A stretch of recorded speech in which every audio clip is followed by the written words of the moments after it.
दोस्तों नमस्कार। मेरे YouTube चैनल में आपका फिर से स्वागत है। आज हम वर्ण विचार टॉपिक का लास्ट प्रकरण घोष अघोष और अल्पप्राण व महाप्राण को पढ़ेंगे। तो पहले हम लेते हैं आज घोष और अघोष ध्वनियां कौन कौन सी है और किसे कहते हैं। देखिए, वर्णमाला में अघोष और घोष के बारे में बात अक्सर की जाती है।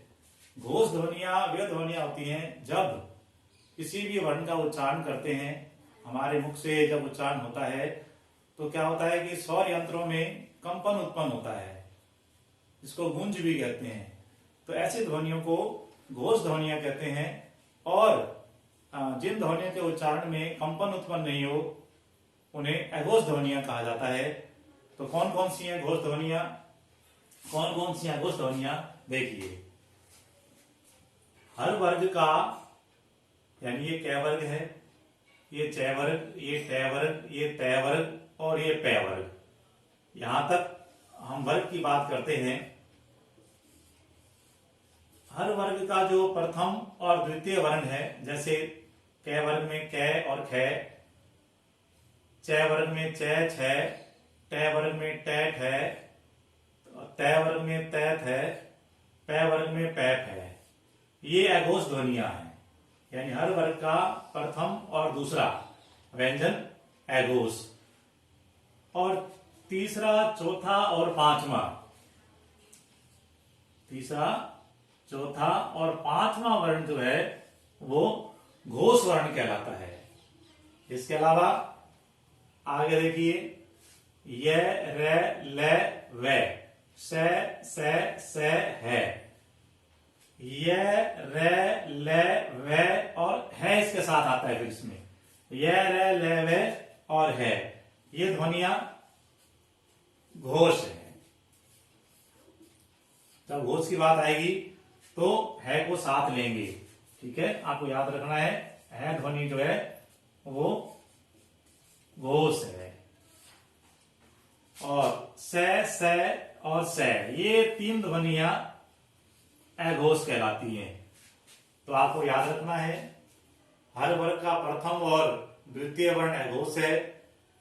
तीसरा, चौथा और पांचवा जो वर्ण है वो घोष है। इसके अलावा जो है, जो अंतस्थ वर्ण है, य, र, ल, व और है, ये वर्ण जो है वो घोष है। और स, स, ये तीन वर्ण जो है वो अघोष है। इसके अलावा सारे के सारे स्वर जिनको हमने पहले पढ़ा है, वो स्वर जो है वो घोष कहलाते हैं।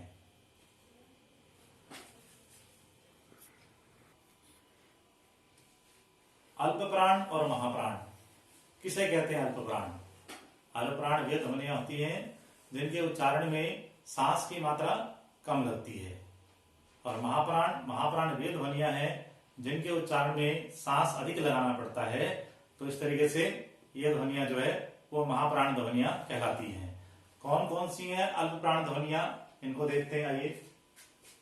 तो इसमें देखिए, कै, ख, ग, घ, ङ, यानी उसी तरीके से हम देखते हैं 1, 2, 3, 4 और 5, यानी कि हर वर्ग में 5-5 वर्ण हैं। तो आप ध्यान रखें, पहला, तीसरा और पांचवा, हर वर्ग का पहला, तीसरा और पांचवा। जैसे इसमें पहला कै, तीसरा ग और पांचवा ङ।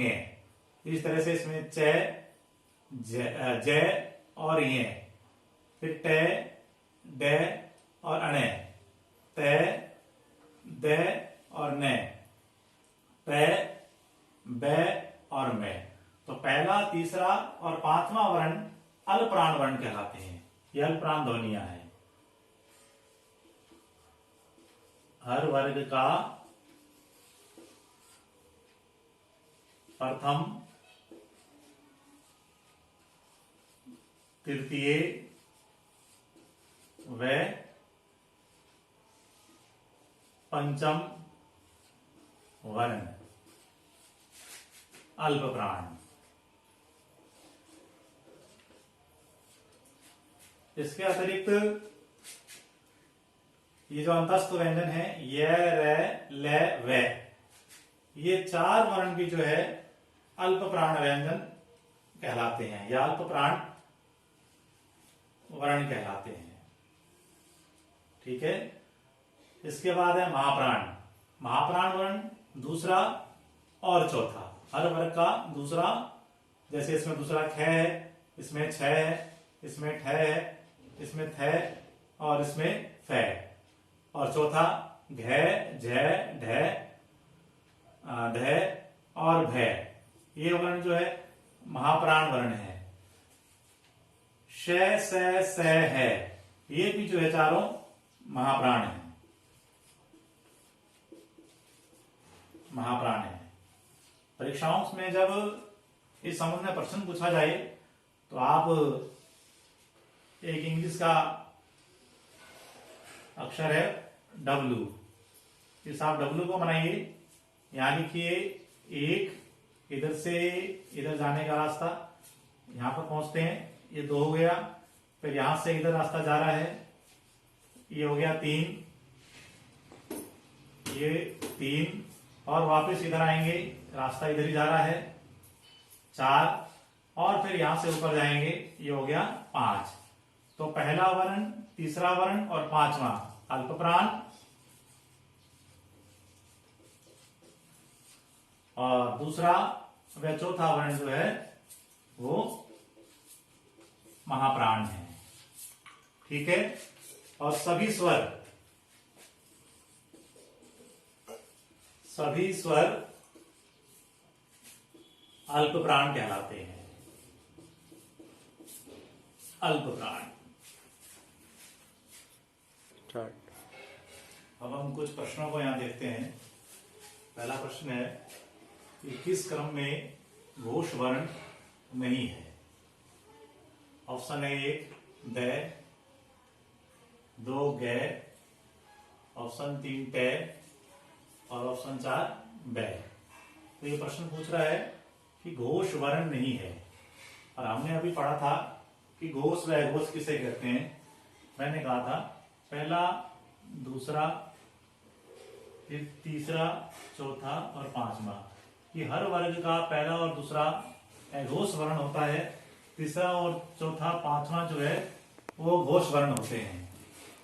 तो आप देखिए घोष वर्ण नहीं है, यानी कि वो ये देखना चाहता है कि अघोष वर्ण कौन सा है। तो हम देखते हैं, इसका उत्तर आएगा 3 ट। ट जो है ये प्रथम वर्ण है, द, त, थ, द ये तीसरा वर्ण है, क, ख, ग ये भी तीसरा वर्ण है, प, फ, ब ये भी तीसरा वर्ण है। तो तीसरा, चौथा, 5वां घोष होते हैं, इसीलिए इसका उत्तर हुआ ट। दूसरा प्रश्न है किस वर्ण के उच्चारण में जीवा दांतों को स्पर्श करती है। देखिए ऑप्शन 1 क, 2 च, 3 त, 4 प। हमने उच्चारण स्थान के आधार पर पढ़ा था कि जीवा दांतों को स्पर्श करती है, यानी दंते वर्ण कौन कौन से हैं। तो मैंने आपको बताया था त, थ, द, ध और न, ये वर्ण जो है ये दंते वर्ण कहलाते हैं। तो इसका उत्तर हुआ 3 त। फिर आगे है किस क्रमांक में मूल स्वर है। मूल स्वर 4 हैं, ए, ई, उ और री, ये मूल स्वर कहलाते हैं। तो इस हिसाब से अपना उत्तर क्या हुआ, ए, ई, उ और री। तो इसका उत्तर हो गया 1 उ। ये उ जो है वो मूल स्वर है। तो दोस्तों ये था हमारा हिंदी का प्रथम टॉपिक वर्ण विचार। आगे की कक्षा में हम हिंदी के दूसरे टॉपिक पर चर्चा करेंगे, जैसे संज्ञा, सर्वनाम, विशेषण, क्रिया, अव्यय, इसके अलावा वाक्य, संधि, समास, उपसारक, प्रत्यय, ये टॉपिक रहेंगे। आप मेरे YouTube चैनल से जुड़े रहिए, चैनल को सब्सक्राइब कीजिए और जो बेल का निशान आता है, जो घंटे का निशान आता है, उसको प्रेस कीजिए ताकि आपको आने वाले वीडियो की सूचनाएं जो है वो मिलती रहें। धन्यवाद।